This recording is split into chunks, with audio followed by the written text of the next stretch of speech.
India US का जो trade deal है, उसमें तुम लोग जानते हो कि फिर से चेंज हुआ। जो चेंजेस है मतलब इसका क्या कारण है क्या कारण नहीं है। पहला जो यूएस कह रहा था कि उसमें सर्टेन पल्सेस इंक्लूडेड है, और अब जो नया लाया है उसमें कहता है कि सर्टेन पल्सेस इंक्लूडेड, मतलब पल्सेस इंक्लूडेड ही नहीं है।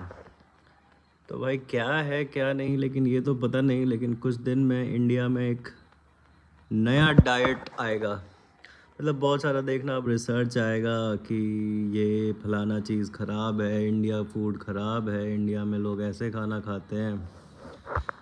तो अमेरिका में ये रिसर्च हुआ है, यहाँ ये रिसर्च हुआ, और ये सब बस इसलिए होगा ना भाई कि अमेरिकन गुड्स को इंडियन मार्केट से फ्लड करना है, और इंडियन को वो गेहूं, आटा, चावल, सरसों का तेल को ख़राब बोलेगा, सोयाबीन, ये फलाना ढिमकाना के रिफाइंड ऑयल को अच्छा बोलेगा। जैसे ये कोई नया नहीं है, ये पहले भी हुआ था।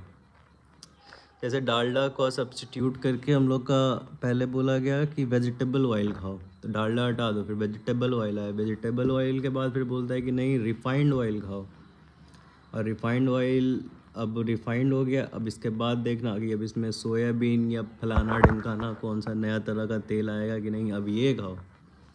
क्योंकि अमेरिका घुस चुका है भाई मार्केट में, और इंडिया का पता नहीं। इंडिया तो इतना अच्छा था ही, पहले भी बिजनेस चल ही रहा था, तो क्यों रसिया से छोड़ के यूएस से हम लोग डील कर रहे हैं, समझ में तो नहीं आ रहा है कि इसमें इंडिया का क्या फ़ायदा है।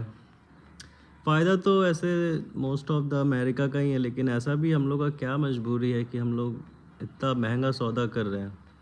इवन पेट्रोलियम हम लोग को रसिया से सस्ता भी मिलता था, तो भी तो हम लोग का पेट्रोल का दाम कम हुआ नहीं। और अब तो यूएस से लेंगे तो हो सकता है 3-4% तो कम से कम बढ़ना ही चाहिए। और कल प्रोटेस्ट भी है, तो देखो क्या होता है।